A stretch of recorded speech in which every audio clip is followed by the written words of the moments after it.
так или иначе рассматривается самими крымскими татарами. Это малоизвестный кому законопроект Мустафы Джемилева. Он, в принципе, доступен на веб-сайте его Верховной Ради на украинском языке.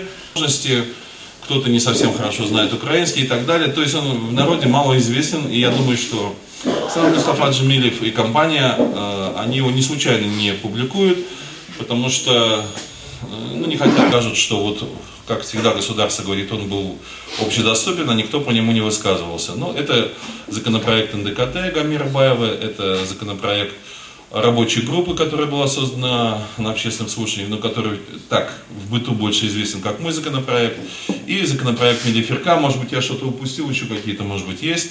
То есть по крайней мере 4-5 законопроектов с похожими названиями, примерно об одном и том же, в разных там подходах.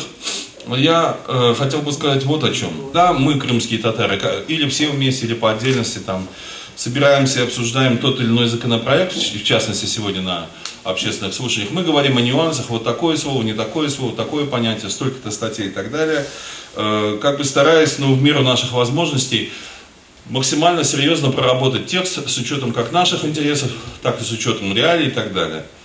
Но существует два других круга, которые я бы условно назвал, скажем так, русское, или его нельзя назвать русским или российским, потому что там на самом деле люди разных национальностей. Украинско-государственный круг, когда либо совершенно официальные власти, либо там какие-то там эксперты тоже правительственные, либо какие-то институты приправительственные, пригосударственные, обсуждают то же самое ситуацию, приложить все усилия для того, чтобы крымские татары стали обычными гражданами Украины, которые бы никаких дополнительных требований не выдвигали.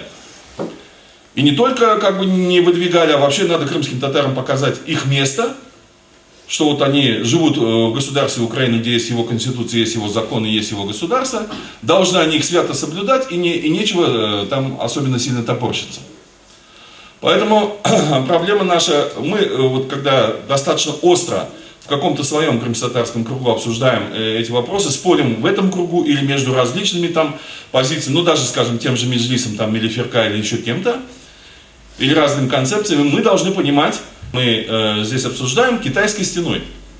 Мы в загоне, который аккуратно сделан и крымским сообществом вокруг нас, стена, и украинским государством, в этом они совершенно совпадают. То есть, допустим, представители вот этого крымчанского сообщества, их тоже очень беспокоит, допустим, что в Крыму есть земельные аукционы.